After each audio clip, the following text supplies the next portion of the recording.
అస్సలాము అలైకుం ఫ్రెండ్స్. ఎప్పుడైనా ఒక పండుగ గురించి విన్నారా? అక్కడ అన్ని మతాలు, కులాల ప్రజలు ఒక్కటిగా భక్తితో తమ కోరికలను కలలుగా మలిచి గోధుమ రొట్టెలతో చెరువులో వదులుతారు.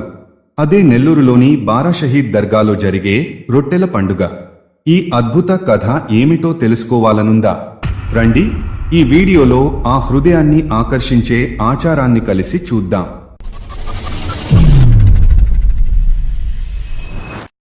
సమాజంలో పలు ఇబ్బందులు ఎదుర్కొంటున్న ప్రజలు తమ కోరికలు తీర్చమని భగవంతుణ్ణి ప్రార్థించడం సహజం. ఆంధ్రప్రదేశ్లోని నెల్లూరు జిల్లా పొదలకూరు రోడ్డుకు దగ్గరలో ఉన్న బారా షహీద్ దర్గా షరీఫ్ గురించి విన్నారా? ఇది కేవలం ఒక దర్గా కాదు, అది ఒక అద్భుతమైన పుణ్యక్షేత్రం. ఇక్కడ ప్రతి సంవత్సరం జరిగే రొట్టెల పండుగ అంటే అది మత సామరస్యానికి ఒక అద్దం లాంటిది. ముస్లింలతో పాటు అన్ని మతాలు, కులాల